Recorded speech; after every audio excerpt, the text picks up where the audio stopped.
Y en este momento voy a entregarte con una gran entrevista 3 herramientas que nos van a ayudar, especialmente en estos momentos de caos, para conseguir allí, ante todo, esa tranquilidad, como es la aceptación, la humildad y la coherencia, con una gran psicóloga como es Tatiana Lemos, que desde el amor, en esa gran apertura de esa esencia de vida, nos va a hablar de este hermoso tema. Bienvenida, Tatiana. Alfonso León, de verdad, muchísimas gracias por esta oportunidad de hablar, de conversar de estas 3 herramientas que para mí son fundamentales. Bueno, vamos a comenzar por la primera, ¿verdad? Porque en este momento hay mucha gente con mucha ansiedad, hay mucha rabia, hay mucha impotencia. ¿Y cómo podemos nosotros tener estas herramientas en lo que es la vida, especialmente para mantener esa gran tranquilidad?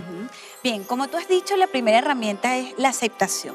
Pero antes de hablar de ella de forma un poco más detallada, quisiera explicar un poco, ¿no? Fíjate, las herramientas de vida tienen que ver con nuestro yo, con nuestra estructura de personalidad que decide, que de alguna manera trata de seleccionar qué es lo que quiere y qué es lo que no quiere, ¿sí?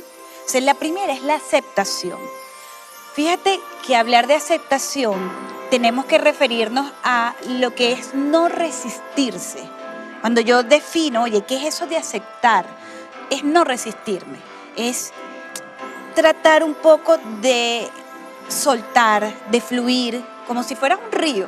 ¿Sí? Y de no estar buscando allí bajo una máscara o una careta cosas que no somos. Exacto. Pues yo creo que la aceptación también tiene que ver con la autenticidad de cada ser, desde la verdad, no desde la mentira. Porque cuando yo me apruebo y no busco comparaciones con el colectivo, con el afuera, todo empieza a fluir de una forma espectacular. Así es, así es. Fíjate que cuando no te resistes a las situaciones o a los hechos, empiezas a fluir, empiezas a dar otra energía diferente.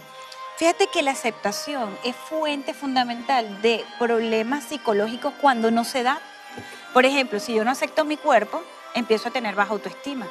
Si la cuestión se va acentuando un poco más, yo puedo terminar en un trastorno como anorexia, como bulimia. O sea, que la patología como tal también tiene que ver con esto de aceptación. No, y la aceptación se da mucho especialmente en la etapa adolescente, donde las personas allí están tomando también su orientación sexual, hay cuestiones dentro del punto de vista físico, y ahorita el colectivo también está exigiendo muchísimo. Yo creo que también uno de los niveles de estrés y que tiene que ver con la figura, la gente por adelgazar o por sentirse gorda, entonces no se acepta tal y como es, y esto está generando, como tú dices, a la bulimia y estas enfermedades para buscar aprobación en el afuera. Fíjate que estás hablando de algo que es bien interesante, de la adolescencia. Y yo te diría que la adolescencia y toda la vida, para hacer psicoterapia, para estar en este camino de evolución, tienes que aceptar. Y aceptar es precisamente revisar cada uno de los puntos de tu vida. Los traumas, por ejemplo, cuando tú revisas, cuando tú hablas y empiezas a ver distinto las situaciones, entonces empieza un proceso de aceptación. No es de la noche a la mañana, hay que hacer un trabajo importante de revisar. A ver, para entender esto un poco mejor, fíjate, es como si yo estuviera dando una clase y de repente hay un niño o que no está aceptado, o vamos a suponer que estos alumnos son todos pensamientos de nuestro cerebro y hay uno que no es aceptado, entonces un niño que está teniendo problemas se quedó afuera del salón y empieza a golpear la puerta. Yo estoy aquí y puedo estar dando mi clase y eso me va a perturbar. Así es la aceptación. Si yo agarro a ese niño o a ese pensamiento, lo invito, ¿verdad? Hablo de él, lo comento, lo trabajo, lo siento, lo escucho y llega un momento en que él se sienta, ocupa su lugar, no lo voy a olvidar porque las situaciones fuertes no se olvidan, ¿sí? Se procesan.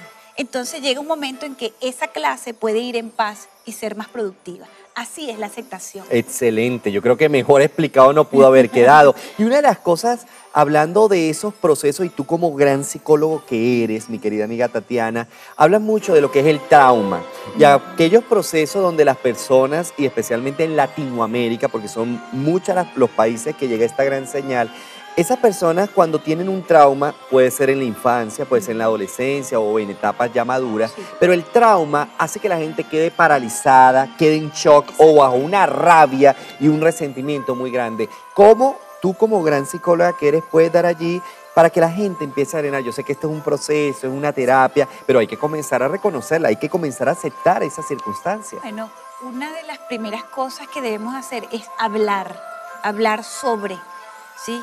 Hablar y ser testigos de esa situación. Ojo, es el primer momento, porque después entonces se nos puede volver dilemático. Entonces hablo y hablo y hablo y hablo. Y se queda pegado entonces Ajá. allá el problema. Entonces, donde tengo que cambiar el enfoque, tengo que verlo desde un punto de vista diferente y posiblemente tengo que buscar ayuda de un testigo o un terapeuta o una persona que lo vea diferente. A veces no es necesariamente un terapeuta o un psicólogo, a veces es alguien que lo ve diferente y te da otra idea. Y así puedes entonces incorporar esa experiencia.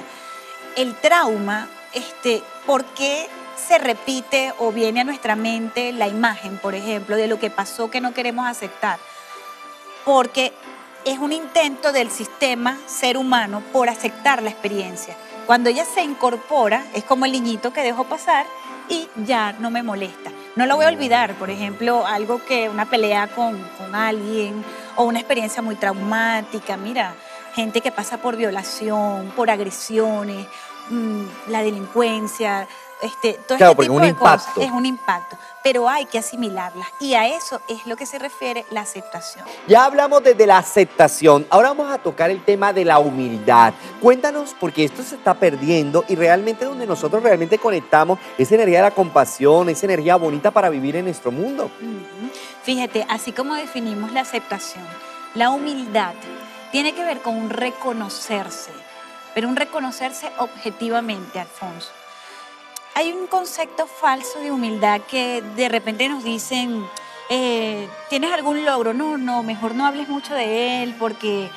Es como una forma del ego. Ajá, es como O sea, que... el ego con la humildad van como Sí. allí, como energías opuestas. Exacto, entonces oye, aprobaste un examen con muy buena nota, entonces en vez de reconocerlo, no, porque el otro se va a sentir mal, porque de repente no sacó una nota adecuada. No es así la humildad. La humildad es un reconocerse, pero objetivamente. Y la humildad, fíjate, no tiene que ver con creerse más o con creerse menos que otro, sino simplemente con entender que todos somos diferentes y que todos tenemos una unidad. E incluso los animales, o sea, tú no eres ni más ni menos que un animal, ni más ni menos que una planta tampoco. O sea, la humildad engloba todos los elementos. Y todos los reinos del planeta. Exactamente. Y es reconocerse, oye, mira, no tiene limitaciones y también tiene cosas muy buenas que dar. Y cuando tú lo aceptas, empieza a crecer tu autoestima, empieza a crecer ese autovalor.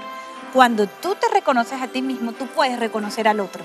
Enseguida, reconoces al otro como un diferente con sus limitaciones y con sus buenas cosas que todos tenemos. Porque todo el mundo, desde la postura en que estemos, tenemos cosas buenas y cosas por qué superar. Para que llegue ese gran reconocimiento. Y la tercera herramienta que yo creo que es la que en este momento, tanto aquí en Venezuela como en toda Latinoamérica, yo creo que requerimos y es la coherencia. Porque nosotros a veces, o sea, hay más de uno que está como hacia otros caminos y no son coherentes en su palabra, en su mandato o en lo que realmente es su vida, en su pareja. O sea, cómo nosotros conectamos lo que es esa coherencia, porque aquí no se trata de qué tanto sabe uno o qué tanto sabe el otro. Es como yo soy coherente con lo que sé y cómo me expreso ante el mundo. Exacto. Fíjate que la coherencia tiene que ver con cosas que se relacionan, ¿sí? Entonces, la coherencia en este sentido que estamos hablando de herramientas de vida, tiene que ver con entender que hay en tu ser una misma línea, tanto de pensamiento como de sentimiento y de acción. Si entendemos que esas tres cosas van en relación uno con otro, entonces empezamos a ser coherentes. Vuélvelo a repetir, que eso es importante para que las personas empiecen a ser coherentes. Exacto. Pensamiento, Sentimiento y acción. Fíjate. Esas tres cosas para que desde hoy tu pensamiento, tu sentimiento y tu acción esté como allí, como el tronco de un árbol. Exacto, en una misma línea. Fíjate, hay personas que dicen, oye, yo te quiero, pero no te dedico tiempo. Entonces, bueno, ¿qué está pasando si la acción y lo que te estoy diciendo o lo que estoy pensando no va en una misma línea? tengo que revisar. Y cuando somos sinceros con nosotros mismos, podemos, digamos, como que alinear las tres cosas. A veces no nos va a gustar, ¿sí? A veces no nos va a gustar. Por ejemplo, oye, esta persona que amo tanto me trató mal y no debería quererlo. Y no debería de sentir este amor desmedido, por ejemplo, con una pareja que te maltrate. Entonces, bueno, mira, si lo estás sintiendo es porque no estás pensando que esa persona es mala. Entonces tienes que revisarte qué creencia te está enganchando, por ejemplo, esa relación, ¿sí? Entonces, eso, la coherencia tiene que ver con eso, con entender que todos los seres humanos tenemos una misma línea de pensamiento, de sentimiento y de acción. Para mí ha sido un placer, Tatiana, tenerte en este bello programa. Yo sé que tenemos muchos temas y tú como psicóloga, ahorita en este crecimiento personal que requerimos hacer terapia, tenemos que desahogarnos, tenemos que sacar todo aquello que te genera esa impotencia. Y por eso, desde mi amor, quiero regalarte mi CD, Crea tu Destino, y mi revista La Ceremonia de la Prosperidad, para que día a día seas creciendo en tus terapias, tus consultas y tus viajes. Y con todo, mi amor, no nos podemos ir sin darle la afirmación de este bello día que dice así: poseo la fuerza para permanecer en calma ante cualquier cambio. Poseo la fuerza para permanecer en calma ante cualquier cambio, porque el universo, la vida tiene un tiempo sagrado, pero se está transformando y tenemos que ser coherentes en pensamiento, en sentimiento y en acción para que tu día